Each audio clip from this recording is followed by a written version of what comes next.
사돈 이러면 안 되는 거 아는데요. 나도 알아요. 근데 못 참겠어요. 그날 밤 모든 게 바뀌었습니다. 제 이름은 이민아. 45살입니다. 강남에서 작은 레스토랑을 운영하며 아들 하나 키우고 있습니다. 남편은 3년 전에 세상을 떠났습니다. 그 이후로 저는 한 번도 누군가를 사랑해 본 적이 없습니다. 아니, 정확히 말하면 사랑할 여유가 없었습니다. 하지만 그날 이후 제 인생은 완전히 다른 방향으로 흘러가기 시작했습니다. 그날은 아들 민서의 상견례 날이었습니다. 강남의 고급 레스토랑. 제가 운영하는 곳이 아닌 훨씬 더 비싼 곳이었습니다.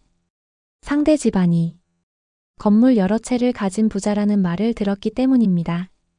괜히 주눅 들고 싶지 않았습니다. 단정한 옷을 입고 몇 번이나 거울을 확인했습니다. 그리고 그 사람을 만났습니다. 서원석, 58살, 수연의 아버지, 제 사돈이 될 사람이었습니다. 처음 눈이 마주친 순간 이상했습니다. 설명할 수 없는 감정이 가슴 깊숙이 내려앉았습니다. 악수를 하는 순간 그의 손이 너무 뜨거웠습니다. 마치 전기가 흐르는 것처럼. 그날 식사 자리에서 그는 거의 말을 하지 않았습니다. 대신 계속 저를 보고 있었습니다. 불편하지 않았습니다. 오히려 숨이 막힐 정도로 의식이 됐습니다. 그날 이후 그의 얼굴이 머릿속에서 떠나지 않았습니다. 그리고 일주일 뒤 전화가 왔습니다. 이민아 씨, 잠깐 뵐 수 있을까요? 그날 밤 저는 그를 다시 만났습니다. 호텔 라운지였습니다. 하지만 우리는 라운지에 오래 있지 않았습니다. 그는 아무렇지 않게 말했습니다. 잠깐 위에서 얘기할까요? 그 순간 알았습니다. 이건 돌이킬 수 없는 선택이라는 걸.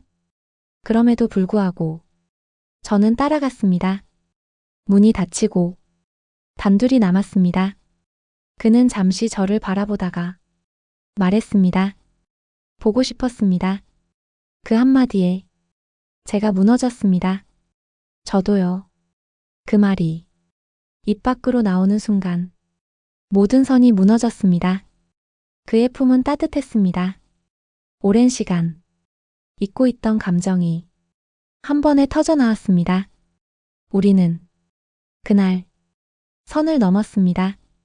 그 이후 우리는 일주일에 3번씩 만났습니다.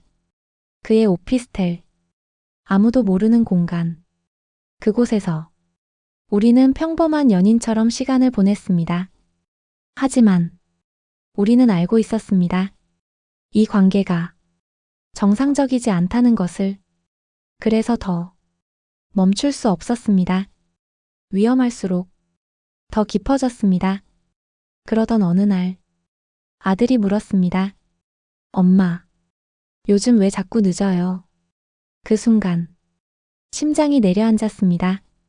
그리고 결국 들켰습니다. 엄마, 누구 만나고 있죠? 저는 대답하지 못했습니다. 그때 문이 열렸습니다. 그 사람이 들어왔습니다. 서원석. 그리고 말했습니다. 내가 만나는 사람, 너희 어머니야. 순간 모든 게 멈췄습니다. 아들의 얼굴이 하얗게 질렸습니다. 말도 안 돼. 그 말이 집안에 울려 퍼졌습니다. 엄마, 이게 뭐야? 그날 밤 우리는 모든 걸 말했습니다. 외로움, 감정, 그리고 사랑. 시간이 흘렀습니다. 쉽지 않았습니다. 수많은 갈등과 눈물이 있었습니다. 하지만 결국 아이들은 우리를 이해했습니다. 엄마가 행복하면 됐어요. 그 한마디에 눈물이 멈추지 않았습니다. 그리고 우리는 결혼했습니다. 조용하게, 가족들만 모인 자리에서 이제 우리는 더 이상 숨지 않습니다. 사람들은 말합니다. 사돈끼리라니 말도 안 된다고. 하지만 저는 말할 수 있습니다. 사랑은 설명할 수 없는 감정이라고. 지금 이 순간에도 그의 손은 여전히 따뜻합니다.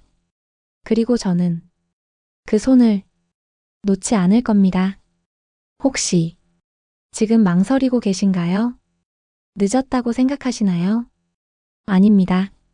당신의 심장이 뛰는 곳, 그곳이 당신의 인생입니다.